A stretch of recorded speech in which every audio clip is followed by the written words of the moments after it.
Very much. All right, let's. All right, we've got all of our candidates here. Let's get to the questions here and follow us over because we've got a special question for the panel. What's your name? Henry. G'day, Henry. Grab the mic, mate. Ask your question. Today is National Sorry Day, and we have Reconciliation Week starting from tomorrow as well.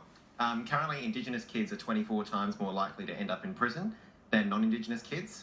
And I think most people in the room would accept that we want kids to be in their community rather than winding up in prison. I think the Labor Party have announced a few initiatives to address this, and I'd like to hear what the current government have in plans for that. Okay, good on you, mate. Thank you. All right, Matt Cunningham is the current MP. What do you think of that issue on this National Sorry Day? Well, I think it's great that we recognise some of the challenges we have in society and try and address them in whatever way we can. And I heard the Adelaide Crow, Eddie Betts, on radio this morning, I think he was on Double A, saying that there's, I think, 9% of the AFL players are Indigenous.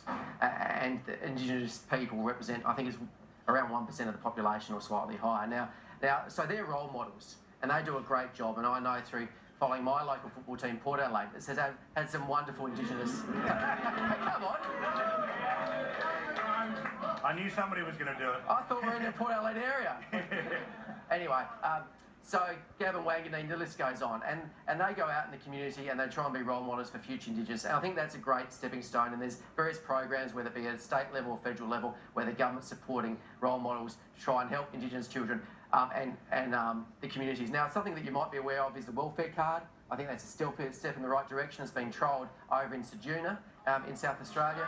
And I think that's worthwhile progressing with to see how we can help the communities. Okay. Steve, on the behalf of the Labor Party, the question I wanted to engage on this issue is, and it might be unpopular with some in the room, but in 2016, what are the examples of Aboriginal people being arrested because they are black, then found guilty because they are black, and then sent to jail because they are black? I don't doubt what's being said about incarceration rates, but often this debate can get melded in with the United States and the nasty parts of the South and their legal system here. Do you agree with the premise of the question, or what I think is some of the reality of Australia, that one of the reasons any community is in jail is because it has long criminal form? I think it's very sad. It's very sad. It's one of the saddest things in our country that the incarceration rate is far higher if you're an Aboriginal or Indigenous Australian. And it's dreadful to think that in today's world, they are umpteen times more likely to end up in jail.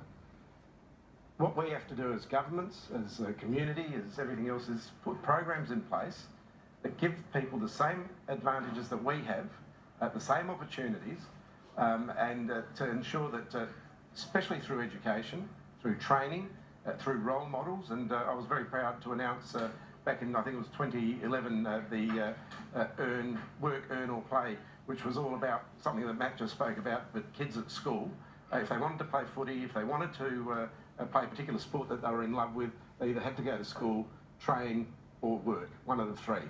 And where this program was put in place, the participation rate in education, training and working grew because they had a passion. They wanted to play football and or cricket or soccer or whatever it was. So I think we've got a long way to go. We've got a hell of a long way to go.